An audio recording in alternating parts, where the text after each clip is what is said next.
ఆంధ్రప్రదేశ్లో జనగణ కసరత్తు ప్రారంభమైంది. జనగణ అధికారులని నియమిస్తూ ఉత్తర్వులు ప్రభుత్వం జారీ చేసింది. జిల్లా, సబ్ డివిజన్, సబ్ జిల్లాల స్థాయిలో జనగణనకు కమిటీలు నియమించింది. పట్టణాలు, కార్పొరేషన్ల వారీగా జనగణనకు కమిటీలు వేసింది. జనగణ అధికారుల విధుల్ని అడ్డుకుంటే జరిమానా, జైలు శిక్ష విధించేలా ప్రభుత్వం ఉత్తర్వులు జారీ చేసింది. కాకినాడ జిల్లాలో డిప్యూటీ సీఎం పవన్ కళ్యాణ్ పర్యటన ముగిసింది. రంగనాయక మెడికల్ కాలేజీలో కొత్త భవనానికి శంకుస్థాపన చేసిన పవన్ కళ్యాణ్ అనంతరం కాలేజీ ప్రస్థానంపై ప్రసంగించారు. సుమారు 10 కోట్ల రూపాయలతో కొత్త భవనం నిర్మాణానికి పూర్వ విద్యార్థుల ఆర్థిక సాయం అందించడంపై పవన్ కళ్యాణ్ ప్రశంసలు కురిపించారు. తూర్పుగోదావరి జిల్లా కొవ్వూరు నియోజకవర్గ జనసేన పార్టీ ఇన్ఛార్జిగా టీవీ రామారావుని జనసేన పార్టీ అధ్యక్షులు పవన్ కళ్యాణ్ పునర్నియమించారు. జనసేన పార్టీని మరింత బలోపేతం చేసే దిశగా అభివృద్ధి కార్యక్రమాలను ప్రజల్లోకి తీసుకెళ్లాలని, ఆ బాధ్యతను సమర్థవంతంగా నిర్వర్తిస్తారని అన్నారు. గత కొద్ది నెలల క్రిందట పలు ఆరోపణల నేపథ్యంలో టీవీ రామారావుని జనసేన పార్టీ సస్పెండ్ చేసింది. విజయనగరం జిల్లాలో అధికారులతో మంత్రి కొండపల్లి శ్రీనివాస్ సమీక్షా సమావేశం నిర్వహించారు. పంచాయతీరాజ్ శాఖ ద్వారా చేపడుతున్న పనుల పురోగతి, బిల్లుల చెల్లింపు తదితర అంశాలపై అధికారులతో చర్చించారు. పెండింగ్లో ఉన్న పనుల త్వరితగతిన పూర్తయ్యేలా చర్యలు తీసుకోవాలని ఆదేశించారు. గుంటూరులో అంతర్జాతీయ ప్రమాణాలతో అనుకూలమైన క్రీడా వసతులు అందుబాటులోకి రానున్నాయని కేంద్ర మంత్రి పెమ్మసాని చంద్రశేఖర్ అన్నారు. యువతలోని క్రీడా ప్రతిభను వెలికితీసేందుకు జాతీయ, అంతర్జాతీయ స్థాయిలో అవకాశాలు కల్పించేందుకు ఈ ప్రాజెక్టు కీలకంగా మారనుందన్నారు. ప్రజలకు ఇచ్చిన మాట నిలబెట్టుకుంటూ గతంలో నిలిచిపోయిన అభివృద్ధి పనులను తిరిగి పట్టాలెక్కించడమే లక్ష్యంగా ప్రభుత్వం ముందుకు సాగుతుందన్నారు పెమ్మసాని. గత 5 సంవత్సరాల వైసీపీ పాలనలో ఆర్ఎండ్బి వ్యవస్థ పూర్తిగా నిర్వీర్యం అయిపోయిందని మంత్రి జనార్దన్ రెడ్డి ఆరోపించారు. ఈ సందర్భంగా పశ్చిమ గోదావరి జిల్లా కాళ్ల మండలం కోపెల్లె వంతెన దగ్గర 4 రోడ్ల నిర్మాణానికి మంత్రి భూమి పూజ చేసి శిలాఫలకాన్ని ఆవిష్కరించారు. కూటమి ప్రభుత్వం అధికారంలోకి వచ్చిన వెంటనే రోడ్లన్నీ అభివృద్ధి చేశామని మంత్రి తెలిపారు. సంక్రాంతి సంబరాలు, పల్లె పండుగ కార్యక్రమంలో భాగంగా అభివృద్ధి కార్యక్రమాలకు ఎమ్మెల్యే జ్యోతుల నెహ్రూ శంకుస్థాపన చేశారు. అనంతరం కాకినాడ జిల్లా గండేపల్లి మండలం మల్లేపల్లి గ్రామంలో అంగరంగ వైభవంగా పల్లె పండుగ కార్యక్రమం, సంక్రాంతి సంబరాలు నిర్వహించారు. ఈ వేడుకలో విద్యార్థులు వివిధ రకాల వేషధారులతో అలరించారు. పల్నాడు జిల్లా కోటప్పకొండ త్రికోటేశ్వర స్వామి ఆలయాన్ని ఎమ్మెల్యే అరవింద్ బాబు ఆకస్మిక తనిఖీ చేశారు. ప్రసాదం తయారీ కేంద్రాన్ని తనిఖీ చేసి భక్తులకు సమయానికి అందేలా చూడాలని అధికారులకు సూచించారు. ఈ సందర్భంగా భక్తులకు ఎలాంటి అవాంఛనీయ సంఘటనలు జరగకుండా చూడాలని ఆదేశించారు ఎమ్మెల్యే. సిద్దిపేట జిల్లా అక్కన్నపేట గౌరవెల్లి ప్రాజెక్టు కుడి కాలువను మంత్రి పొన్నం ప్రభాకర్ పరిశీలించారు. కాలువకు చేయాల్సిన మరమ్మతులు, తొలగించాల్సిన చెట్ల పొదలపై అధికారులకు మంత్రి పొన్నం పలు సూచనలు చేశారు. కాలువ పూర్తయితే బీడుగా ఉన్న వేలాది ఎకరాలు సస్యశ్యామలం అవుతుందని ఆశాభావం వ్యక్తం చేశారు మంత్రి పొన్నం. ఖమ్మం జిల్లా సత్తుపల్లి మండలం గంగారం 15వ బెటాలియన్ స్పోర్ట్స్ మీట్ జరిగింది. ఈ కార్యక్రమంలో మంత్రి సీతక్క పాల్గొన్నారు. ఈ మేరకు పోటీలను వీక్షించి విజేతలకు బహుమతులను అందజేశారు మంత్రి సీతక్క. మోదీ ప్రభుత్వం పేర్లు మార్చి సర్కారుగా మారిందని టీపీసీసీ చీఫ్ మహేష్ కుమార్ గౌడ్ అన్నారు. మహాత్మా గాంధీ పేరు ఉపాధి హామీ పథకం నుంచి తీసేయడం దారుణమన్నారు. నిరుద్యోగుల ఉసురు తగిలే బీఆర్ఎస్ అధికారం కోల్పోయిందని విమర్శించారు. హైదరాబాద్ భూములు అమ్మిన ఘనత బీఆర్ఎస్ పార్టీదేనని, అసలు రియల్టర్ కేటీఆర్ అని మండిపడ్డారు ఉత్తమ్. మహిళా అధికారితో సంబంధాల ఆరోపణలు అవాస్తవమని, కలెక్టర్ల బదిలీలో సీఎందే తుది నిర్ణయమని మంత్రి కోమటిరెడ్డి వెంకటరెడ్డి అన్నారు. తనపై మరో మంత్రిపై తప్పుడు ప్రచారం జరుగుతోందని మండిపడ్డారు. మహిళా అధికారులను కించపరుస్తూ తప్పుడు ప్రచారాలు చేయడం సరికాదన్నారు మంత్రి కోమటిరెడ్డి. గ్లోబల్ ఇన్నోవేషన్ క్యాపిటల్గా తెలంగాణ తయారు చేస్తామన్నారు మంత్రి శ్రీధరబాబు. గేమ్ చేంజర్గా Telangana AI innovation hub, AI university ఉండనుందన్నారు. టెక్నాలజీ, డిగ్రీలకే పరిమితం కావద్దని, దేశ సేవ, ఆత్మ నిర్భర్కు ఉపయోగపడాలన్నారు మంత్రి. బిట్స్ అల్యూమిని అసోసియేషన్ గ్లోబల్ మీట్లో మంత్రి శ్రీధరబాబు పాల్గొన్నారు. రానున్న పురపాలక ఎన్నికల్లో ప్రజలు కాంగ్రెస్కు గట్టిగా బుద్ధి చెప్తారని బీఆర్ఎస్ వర్కింగ్ ప్రెసిడెంట్ కేటీఆర్ అన్నారు. పట్టణ ప్రాంతాల ప్రజలు కూడా కాంగ్రెస్ పైన తీవ్రమైన ఆగ్రహంతో ఉన్నారన్నారు. గత ప్రభుత్వం కేటాయించిన అభివృద్ధి కార్యక్రమాలకు మరోసారి శిలాఫలకాలు వేయటం తప్పించి కాంగ్రెస్ ప్రభుత్వం చేసిన పని ఏదీ లేదని కేటీఆర్ విమర్శించారు. దేశంలో ఉన్న ముఖ్యమంత్రులందరిలో సంపన్న ముఖ్యమంత్రి చంద్రబాబు అని కేంద్ర మాజీ మంత్రి చింతామోహన్ అన్నారు. జగన్ కూడా 5 ఏళ్ల ముఖ్యమంత్రిగా పనిచేశారని, అతను కూడా ఒక బిలియనీర్ అని తెలిపారు. చంద్రబాబు, జగన్ ఇద్దరు బిలియనీర్ల చేతిలో రాష్ట్ర రాజకీయాలు భ్రష్టు పట్టిపోతోందని ఆయన మండిపడ్డారు.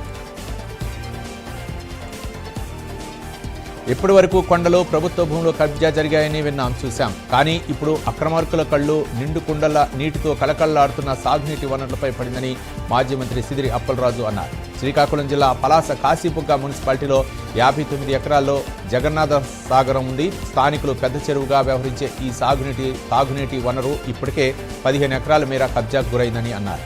దీని వెనుక కూటమి ప్రభుత్వానికి చెందిన పెద్ద నాయకులు ఉన్నారని ఆయన ఆరోపించారు. అమరావతికి జగన్ వ్యతిరేకం కాదన్నారు వైసీపీ సీనియర్ నేత సజ్జల రామకృష్ణారెడ్డి. టీడీపీ తప్పుడు ప్రచారం చేస్తోందని సజ్జల మండిపడ్డారు. ఏపీలో ఉన్న నగరాలను అభివృద్ధి చేస్తే మరింత డెవలప్మెంట్ జరుగుతుందన్నదే తమ ఉద్దేశమని సజ్జల అన్నారు.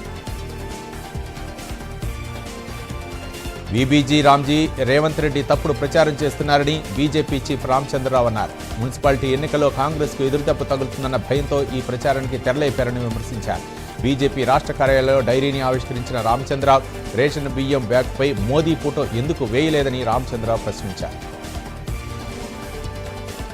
హనుమకొండ జిల్లా కొత్తకొండలో శ్రీ వీరభద్రస్వామి కళ్యాణం ఘనంగా జరిగింది. భద్రకాళి సమేత వీరభద్రస్వామి వివాహోత్సవానికి వేలాది మంది భక్తులు తరలివచ్చారు. ఈ సందర్భంగా ఆలయ చైర్మన్ అశోక్ ముఖర్జీ, ఈవో కిషన్ రావు పట్టు వస్త్రాలు, తలంబ్రాలు సమర్పించారు. కోనసీమ జిల్లా మలికిపురం మండలం ఇరుసుమండలో బ్లోఅవుట్ గ్యాస్ బావిని వెల్ క్యాపింగ్ చేసి అదుపు చేసిన విధానం అందరికీ ఆసక్తిని కలిగించింది. ఆ సమయంలో ఎవరిని ఆ చుట్టుపక్కల అనుమతించలేదు. అయితే వెల్ క్యాపింగ్ చేసే విధానాన్ని అందరూ ఆసక్తిగా వీక్షించారు. మేడారం మహాజాతరలో ప్రజారోగ్యం, వైద్య సేవలపై ప్రభుత్వం దృష్టి సారించింది. సమ్మక్క సారలమ్మ జాతరకు వచ్చే కోట్లాది మంది భక్తులకు వైద్యపరంగా ఎలాంటి ఇబ్బందులు తలెత్తకుండా ఉండాలని అధికారులు మంత్రి దామోదర రాజనరసింహ ఆదేశించారు. చిన్నపాటి అనారోగ్య సమస్య వచ్చినా తక్షణం స్పందించి వైద్యం అందించేలా యంత్రాంగం అప్రమత్తంగా ఉండాలని మంత్రి సూచించారు. మేడ్చల్ జిల్లాలో జీహెచ్ఎంసీ పూడూరు కృష్ణాపూర్ డివిజన్ కేఎల్ఆర్లో మాజీ మంత్రి మల్లారెడ్డి హల్చల్ చేశారు. సంక్రాంతి ముగ్గుల పోటీ కార్యక్రమంలో పాల్గొని ఆయన మహిళలతో కలిసి ముగ్గులు వేశారు. కాంగ్రెస్ ప్రభుత్వం అధికారులకు వచ్చినప్పటి నుంచి మేడ్చల్ ప్రజలు ఇబ్బందులు పడుతున్నారని మండిపడ్డారు. ఇక్కడ ప్రజలు తీవ్ర నీటి సమస్యను ఎదుర్కొంటున్నారని మల్లారెడ్డి తెలిపారు. తెలంగాణ సగర సంఘం క్యాలెండర్ను మంత్రి వాకటి శ్రీహరి ఆవిష్కరించారు. వెనుకబడిన వర్గాలను చట్టసభలో ప్రాతినిధ్యం వహించేలా చేయడమే రాహుల్ గాంధీ లక్ష్యమన్నారు. దేశంలో ఎక్కడా లేని విధంగా 100 ఏళ్ల తర్వాత సీఎం రేవంత్ రెడ్డి కులగణన చేశారన్నారు. కాకినాడ జిల్లా ప్రతిపాడు స్థానిక బ్రహ్మకుమారి జ్ఞాన మందిరంలో ఆధ్యాత్మిక సమావేశం నిర్వహించారు. ఈ సందర్భంగా జ్ఞానం, మనిషి నిర్మాణం, మనుగడ వంటి అంశాలపై అవగాహన కల్పించారు.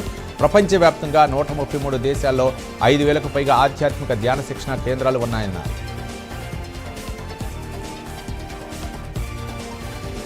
శ్రీకాకుళం జిల్లా పెద్దసాన గ్రామంలో సీనియర్ కాంగ్రెస్ నాయకులు కోత చిన్నబాబు మృతి చెందారు. ఈ సందర్భంగా చిన్నబాబు కుటుంబ సభ్యులను వైసీపీ నేతలు తమ్మినేని సీతారాం, దువ్వాడ శ్రీనివాస్ పరామర్శించారు. వారి మృతి పట్ల ప్రగాఢ సానుభూతి తెలిపారు. ఉదయం 10 గంటల 19 నిమిషాలకు PSLV రాకెట్ను ప్రయోగిస్తున్నామని ఇస్రో చైర్మన్ డాక్టర్ నారాయణ్, శాస్త్రవేత్తలు తెలిపారు. ఈ ఏడాది ప్రయోగిస్తున్న మొట్టమొదటి రాకెట్ ఇదేనన్నారు. ఈ రాకెట్ ద్వారా భూ పరిశీలన కోసం EOS-N1 ఉపగ్రహంతో పాటు వివిధ దేశాలకు చెందిన 8 మైక్రో శాటిలైట్లను కూడా ప్రయోగిస్తున్నామని చెప్పారు. ములుగు జిల్లాలోని పర్యాటక ప్రదేశాలను వీక్షించాలని మంత్రి సీతక్క పిలుపునిచ్చారు. సంక్రాంతి సెలవుల్లో ప్రజలు ములుగు జిల్లాలో పర్యటించాలని ఆమె కోరారు. గోగాత్ జలపాతం, black berry island, Tadvai hearts wild safari ఎంతో ఆకర్షణగా ఉంటాయని, ఈ ప్రదేశాలను కుటుంబ సమేతంగా వీక్షించవచ్చని మంత్రి సీతక్క తెలిపారు. అల్లూరు జిల్లా స్థానిక పాడేరు వైసీపీ కార్యాలయంలో ఎమ్మెల్సీ వరదు కళ్యాణి సమావేశం నిర్వహించారు. కూటమి ప్రభుత్వం రాజ్యాంగ పాలన పక్కన పెట్టి రెడ్ బుక్ పాలన కొనసాగిస్తోందని మండిపడ్డారు. ఈ సందర్భంగా ఎంతో ప్రతిష్టాత్మకంగా పార్టీ గ్రామ పంచాయతీ సంస్థాగత నిర్మాణంకు శ్రీకారం చుట్టిందని తెలిపారు. గండికోట చరిత్రను ప్రతిబింబించేలా, ఉత్సవాలను విజయవంతం చేసేలా ప్రతి ఒక్కరూ కుటుంబ సభ్యులతో తరలి రావాలని జిల్లా కలెక్టర్ శ్రీధర్ స్పష్టం చేశారు. వాళ్ళ నుంచి 3 రోజుల పాటు జరిగే గండికోట ఉత్సవాలు అందరినీ ఆకర్షించేలా నిర్వహిస్తామని కలెక్టర్ స్పష్టం చేశారు. గండికోట చరిత్ర 4 దిశలా చాటి చెప్పేలా ఉత్సవాల నిర్వహణ ఉంటుందన్నారు. సీఎం చంద్రబాబుపై మాజీ డిప్యూటీ సీఎం అజంత్ బాషా ఫైర్ అయ్యారు. రాష్ట్ర ప్రయోజనాలను స్వార్థ రాజకీయాలకు అమ్ముకోవడం ఇలాంటి ద్రోహమని, సీమ ప్రాంతానికి చంద్రబాబు తీరని అన్యాయం చేస్తున్నారని మండిపడ్డారు. ఆల్మట్టి డ్యాం సామర్థ్యాన్ని పెంచే ప్రయత్నం చేయలేదని, స్వార్థ ప్రయోజనాల కోసం రాయలసీమ లిఫ్ట్ ఇరిగేషన్ పనులను నిలిపివేశారని ఆరోపించారు. మంచిర్యాల జిల్లా మందమరిలో డీసీసీ అధ్యక్షుడు పిన్నెంటి రఘునాథ్ రెడ్డి సమావేశం నిర్వహించారు. దేశంలో మహాత్మా గాంధీ జాతీయ గ్రామీణ ఉపాధి హామీ పథకాన్ని రద్దు చేసి వీబీజీ రామ్జీ చట్టాన్ని అమలు చేయడం బీజేపీ ప్రభుత్వాన్ని రఘునాథ్ విమర్శించారు. దేశవ్యాప్తంగా కాంగ్రెస్ ఆందోళన కార్యక్రమాలను విజయవంతం చేయాలని రఘునాథ్ పిలుపునిచ్చారు. కోనసీమ జిల్లా అమలాపురంలో ముందస్తు సంక్రాంతి సంబరాలు వైభవంగా జరుగుతున్నాయి. ఈ నేపథ్యంలో బట్లపాలెం బీబీసీ ఇంజనీరింగ్ కళాశాలలో సంక్రాంతి సంబరాలు అత్యంత కోలాహలంగా నిర్వహించారు. విద్యార్థులు సాంప్రదాయ వస్త్రధారణతో చూపరులను విశేషంగా ఆకట్టుకున్నారు. విశాఖలో మాజీ ఎంపీ జీవీఎల్ నరసింహారావు ప్రతి ఏటా ఎంతో అట్టహాసంగా మహాసంక్రాంతి పెవిలియన్ వేడుకలు నిర్వహించారు. ఈ వేడుకలో కేంద్ర మంత్రి సురేష్ గోపి పాల్గొన్నారు. ఈ సందర్భంగా సురేష్ గోపి శంకరాభరణం పాటలు పాడి అలరించారు. శివసాయి రైస్ మిల్లుపై వస్తున్న ఆరోపణలు ఎలాంటి ఆధారం లేకుండా స్పష్టత లేకుండా కావాలని తమపై ఆరోపిస్తున్నారని మిల్లు నిర్వాహకులు తెలిపారు. సూర్యాపేట శాంతినగర్ ఇండస్ట్రియల్ ఏరియాలోని శివసాయి రైస్ మిల్లును 15 సంవత్సరాలకు లీజుకు తీసుకుని నిర్వహిస్తున్నామని, తాము రైతులకు ఎలాంటి అప్పు లేమని మిల్లు నిర్వాహకులు అన్నారు. ప్రభుత్వం కేటాయించిన ధాన్యాన్ని తాము కొనుగోలు చేసి ప్రభుత్వానికి మిల్లు ద్వారా బకాయిలు చెల్లిస్తున్నామని వారు తెలిపారు. హైదరాబాద్ వాసులు పల్లెబాట పట్టారు. ఎంజీబీఎస్ బస్టాండ్లో ప్రయాణికుల రద్దీ నెలకొంది. సొంతూళ్లకు నగరవాసులు వెళ్తున్నారు. ప్రయాణికుల కోసం ప్రత్యేక ఏర్పాటు చేశామని ఆర్టీసీ అధికారులు తెలిపారు. నిర్మల్ జిల్లా తానూరు మండలంలోని ముగిలి గ్రామంలో మహాలక్ష్మి జాతరలో భాగంగా ఆలయ కమిటీ ఆధ్వర్యంలో కుస్తీ పోటీలు నిర్వహించారు. ఈ కుస్తీ పోటీలో పాల్గొనేందుకు మల్ల యోధులు భారీగా తరలివచ్చారు. 75 సంవత్సరాల నుంచి ఈ జాతరను నిర్వహిస్తున్నామని, అప్పటి నుంచి కుస్తీ పోటీలు కూడా నిర్వహిస్తున్నామని నిర్వాహకులు తెలిపారు. సంక్రాంతి పండుగ సందర్భంగా సంగారెడ్డి జిల్లా జహీరాబాద్ డీఎస్పీ సైదా ప్రజలకు శుభాకాంక్షలు తెలిపారు. గాలిపటాలు ఎగురవేసే సమయంలో చైనా మాంజాను ఉపయోగించరాదని ప్రజలకు విజ్ఞప్తి చేశారు. చైనా మాంజా వల్ల ప్రమాదాలు జరిగే అవకాశం ఉందని అన్నారు. చైనా మాంజాను విక్రయించిన వారిపై కఠిన చర్యలు తీసుకుంటామని హెచ్చరించారు డీఎస్పీ. హైదరాబాద్లో ఎల్బీ నగర్లో దారుణం చోటు చేసుకుంది. మన్సూరాబాద్ డివిజన్ పరిధి సహారా స్టేట్స్ కాలనీలో ఓ మహిళపై కుక్క దాడి చేసింది. దీంతో ఆమెకు తీవ్ర గాయాలు కావడంతో ఉస్మానియా ఆసుపత్రికి తరలించారు.